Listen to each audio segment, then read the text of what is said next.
Worksheet 4F, area moment of inertia. So for the question here, I'm going to solve the first two problems and then you go ahead to apply that problem C and D. And if you still not quite sure how to do that, go back to C or practice and see the solution on worksheet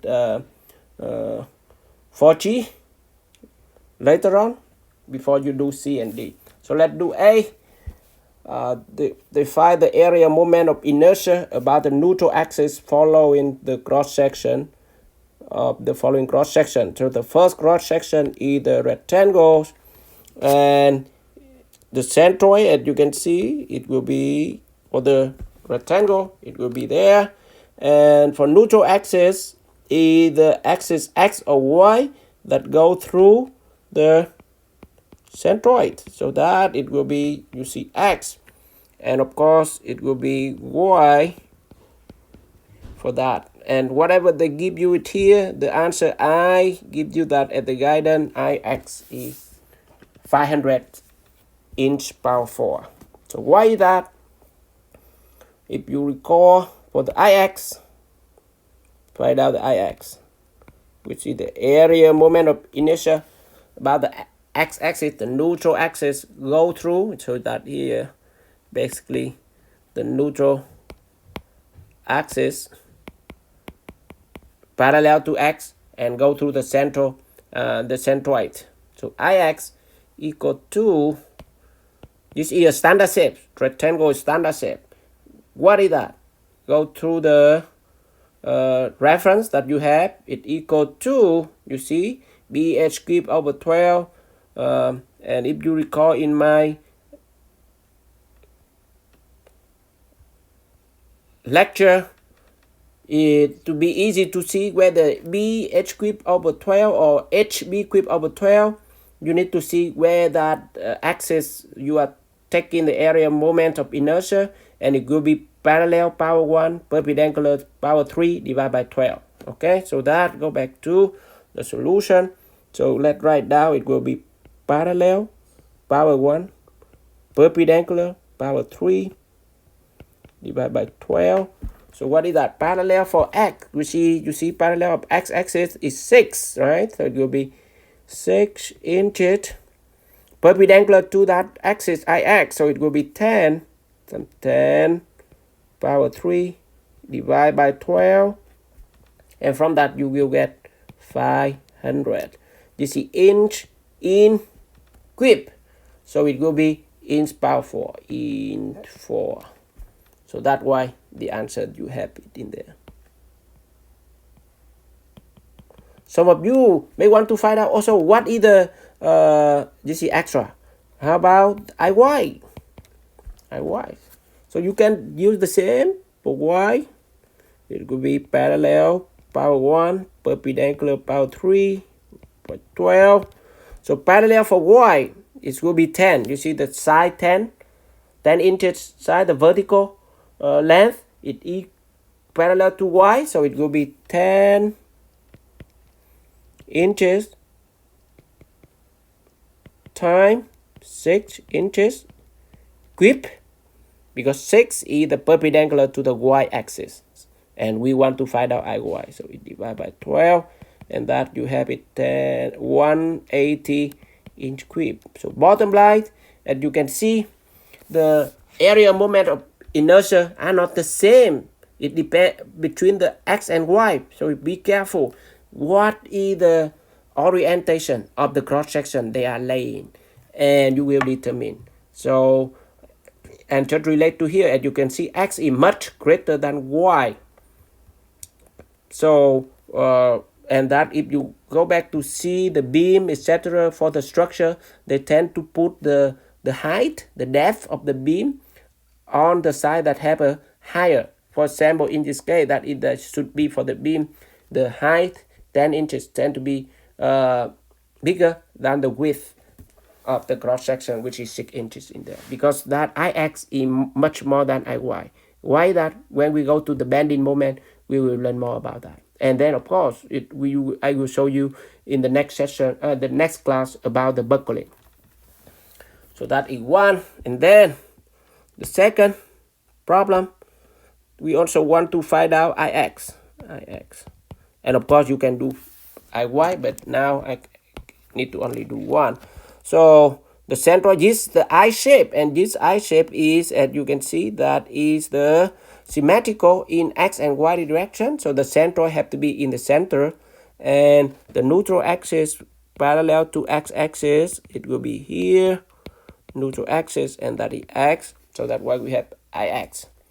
Go to the centroid, and we can divide this shape into three different shapes. Standard shape, because this is a composite shape, we need to divide that into different shape. So the top and the bottom, as you can see here, so it will be that, let's talk that is 1, this is 2, and the middle one here is 3. 1, 2, 3.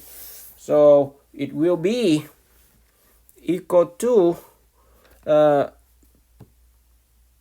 area moment of inertia for each shape about the neutral axis x here, and add them up.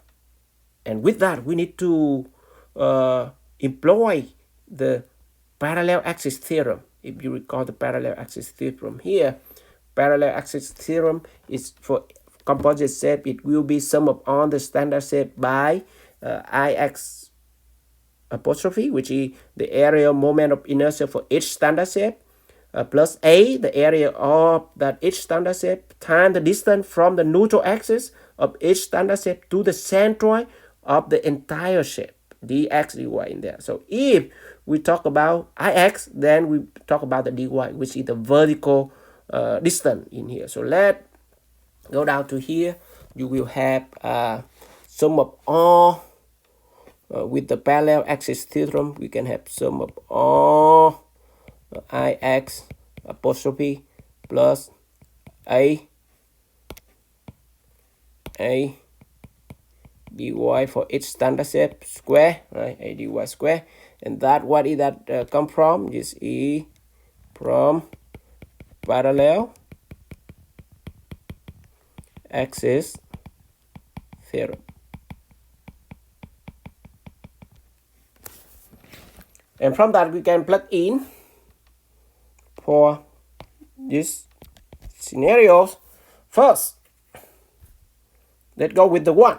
We go with the one. So 1 ix apostrophe, that is the area moment of inertia of standard shape. Standard shape number 1 is parallel vertical cube over 12, as you can see in x. So the parallel for the shape number 1, it will be equal to 5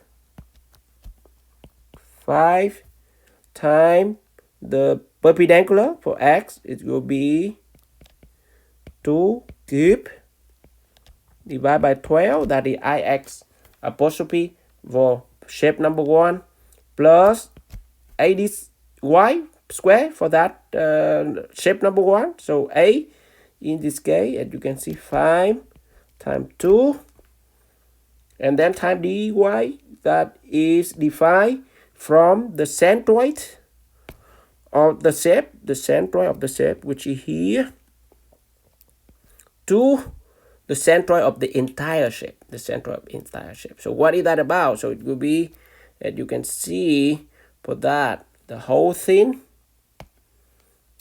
here, if I no, not the whole thing here, is actually 6, 7, 5, 5. Let's write down clearly here. This is 5 inches, and this is 2 inches. Similarly, going down 5 inches, 2 inches. So from that, the d is from the centroid, 5 plus 1, which is 6. Everyone see that? 5 plus 1 equal to 6, because that from the centroid of the entire shape to the centroid of standard shape. So it will be 6 square. So that for the shape number 1. Shape number 2, as you can see in opposite side, it's similar. You can number 2, so it will be also the same. So you can write 5 times 2 great power 3 divided by 12 plus also 5 times 2 times 6 2. That is the dy. And then plus the shape number 3. Shape number 3. So it will be equal to parallel, which is the thickness, only 1. Thickness of the shape number 3, 1 there, right? So 1 times the perpendicular, it will be 10. 10 cube divided by 12 plus the areas. 10 times 1. 10 times 1. What is dy? Centroid of the standard shape of this shape. Also here. Centroid of the entire shape. Also at the same point there. So both are the same. So as you can see, it will be time 0 square. 0 square. You see, 0 square. So from that we can say that is shape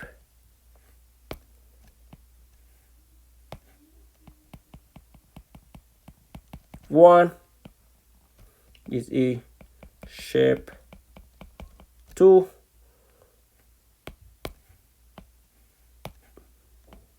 and this is shape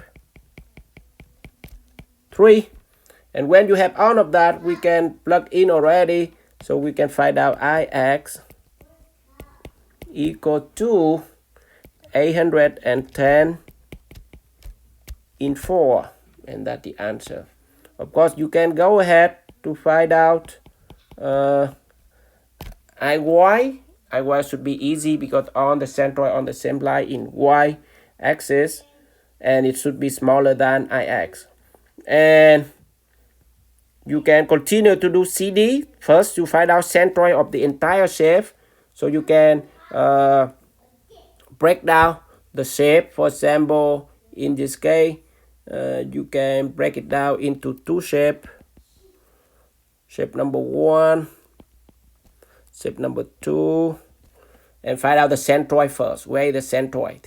And then this one, as you can see, you consider the shape number 1 is the whole rectangles, and it will be that is the minus number 2, and in this case negative for that shape number 2, because that is a hole in there, right? Void has 3 inches radius. So with that, you can find out the centroid and go ahead to find out the I in x direction. Go through that centroid.